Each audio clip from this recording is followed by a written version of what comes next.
Hello and welcome to all. आज के इस वीडियो में हम एनसीईआरटी साइंस क्लास 6 के चैप्टर 14 वाटर के बारे में जानेंगे। चलिए हम जानते हैं इस चैप्टर को, किस चैप्टर में क्या क्या दिया है। Water is used for cooking, cleaning utensils, wash clothes और bath and drinking, cleaning floor. Means water का जो यूज है उसका यूज़ हम कुकिंग, खाना पकाने में, क्लीनिंग यूटेंसिल्स, बर्तनों को साफ़ करने में, कपड़ों को साफ़ करने में, स्नान करने में, पीने में, साथ ही साथ अपने फ्लोर को क्लीन करने में भी किया जाता है। Water is also used for planting. Water is used in industries for producing almost all the things that we use. Water का जो यूज है वो प्लांटिंग में भी, पेड़ पौधों को भी पानी की ज़रूरत होती है, तो हम वाटर का यूज पेड़ पौधों को उगाने में भी करते हैं। वाटर का यूज इंडस्ट्रीज़ में, जितने भी प्रोडक्ट प्रोड्यूस किए जाते हैं इंडस्ट्रीज़ में, उसमें भी वाटर का यूज किया जाता है। So we need water not only for daily activities but also for producing many things.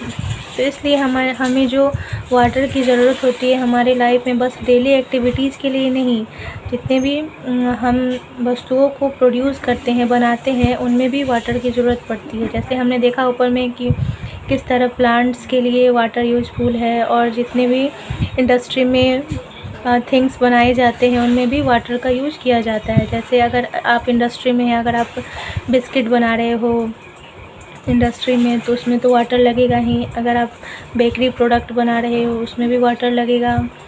तो इस तरह वाटर के बहुत सारे यूजेस हैं। About 2 glasses of water are required to produce each page of a book. ऐसा कि हमारे ये बुक में दिया है कि हमें 2 पेज, जो हमारा बुक होता है उसके 2 पेज को बनाने के लिए लगभग वाटर के 2 ग्लास लग जाते हैं। यानी 2 पेज को बनाने के लिए 2 ग्लास वाटर कम से कम लगते हैं।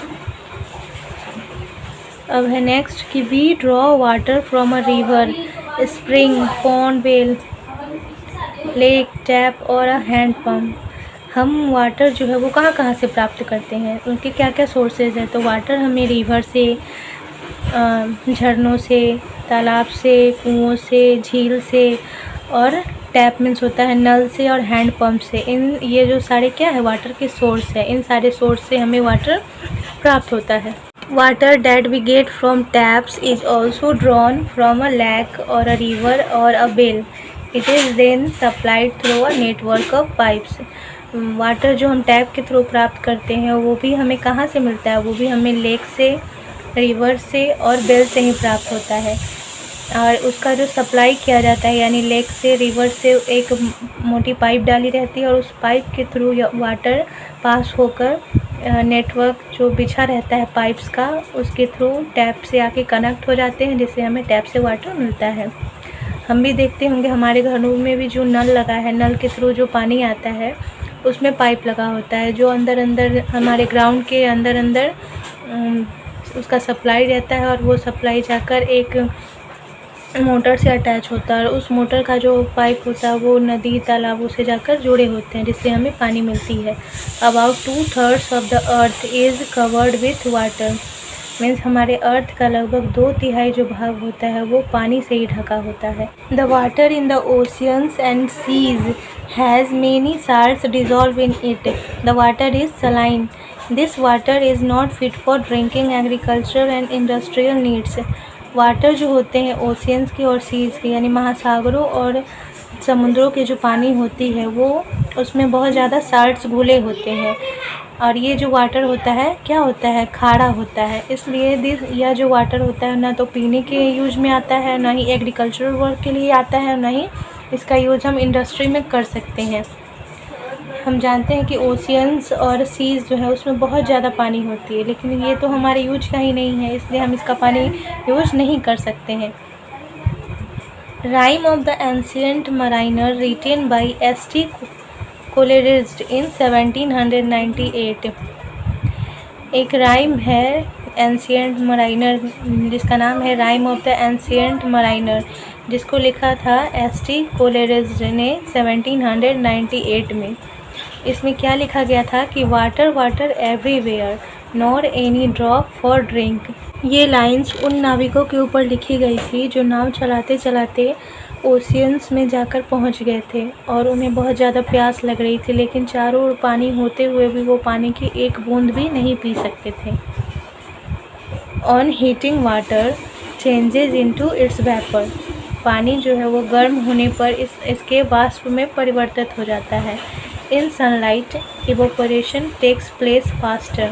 सनलाइट में यानी सूर्य के प्रकाश में बाष्पोत्सर्जन की जो प्रक्रिया होती है वो बहुत तेज़ी से होती है। इवेपोरेशन मीन्स होता है बाष्पोत्सर्जन। During the day time all the air surrounding us gets heated. This warm air provides heat for evaporation of water in the shade. Thus, evaporation takes place from all open surfaces of water. Means दिन के समय सुबह में क्या होता है कि हमारे चारों ओर जितने भी हवाएं चलती रहती है वो हवा क्या होती है, गर्म हो जाती है क्योंकि सनलाइट की प्रेजेंस में। और दिस वार्म एयर, ये जो गर्म हवा होती है वो हमें क्या प्रोवाइड करती है, वो हमारे जो आसपास में पानी उपस्थित होते हैं वो पानी को क्या करते हैं, इवोपोरेट करता है। और इवोपोरेशन के कारण जितने भी हमारे कपड़े हैं या फिर जो भी अगर बर्तन रखे हैं तो उनमें जितने भी फ्रूट्स हैं अगर वो बाहर हैं तो उसके वाटर क्या होते हैं, वो इवोपोरेट हो जाते हैं।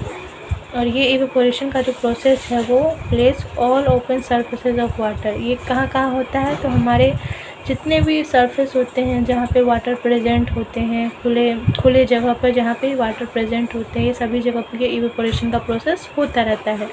इसीलिए तो हम देखते हैं कि ओशियंस और सीज़ के जो उनमें जितने भी पानी होती है उनमें क्या होता है, इवेपोरेशन का प्रोसेस होता है। तो उससे वाटर जो है वो वेपर के रूप में, वेपर के फॉर्म में ऊपर चला जाता है और फिर जितने उसमें ओशियंस में नमक साल्ट बच जाते हैं, तभी तो उससे हमें नमक प्राप्त होता है। Water vapour enters the air through the process of evaporation and transpiration.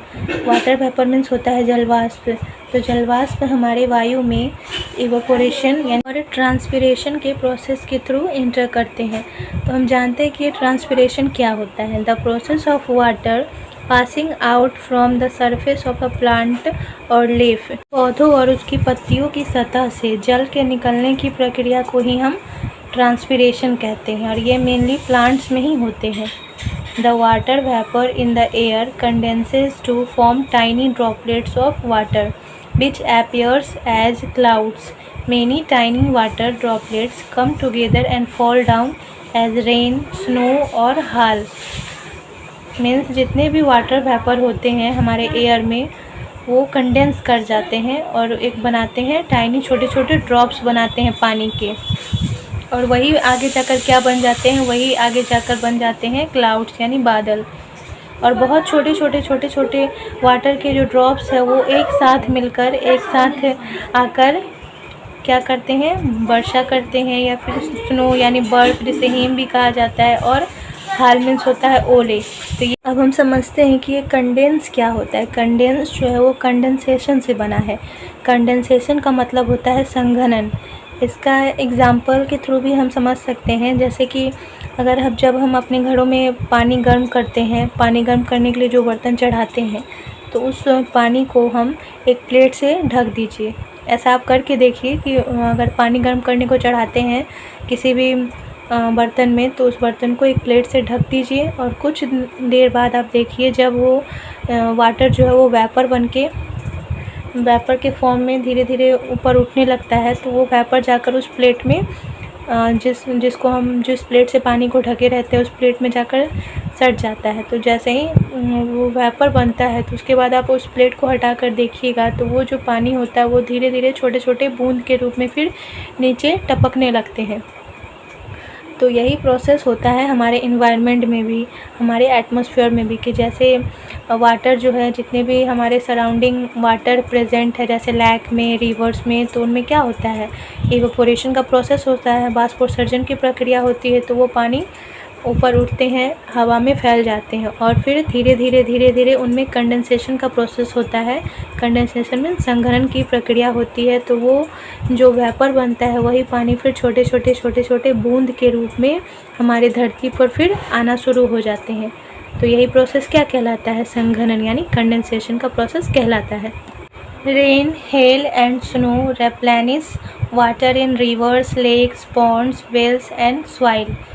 वर्षा के रूप में जो वाटर हमारी धरती पे आते हैं या फिर जो बर्फ़ के रूप में आते हैं, ओले के रूप में आते हैं, जो पानी हमारी धरती पर, वही पानी जो है वो हमारे रिवर्स में, लेक्स में, पॉन्ड्स में, हमारे कुओं में तथा साथ ही साथ हमारी मिट्टी के अंदर जाकर अंदर चले जाते हैं। और जो वाटर हमारी मिट्टी के अंदर जाता है, यानी जिस पानी को हमारी मिट्टी ऑब्ज़र्व कर लेती है, सोख लेती है, वही पानी ग्राउंड वाटर कहलाता है। और हम जो हैंड पंप से पानी जो निकालते हैं, तो वो वाटर हमें कहाँ से मिलता है? इस ग्राउंड वाटर से ही मिलता है। तो सारा जो सोर्स है, जितना भी वाटर को हम मिलने का सोर्स है, वो हमें कहाँ से मिलता है? तो यही वर्षा के थ्रू ही पानी आता है। और वो वर्षा किससे बनता है? तो जो भी पानी हमारे ओशियंस में है, सीज़ में है, पॉन्ड्स में है, लेक्स में है, यही पानी का इवपोरेशन होता है और फिर यही पानी जो एयर में फैल जाती है, उसका कंडेंसेशन होता है, तो वो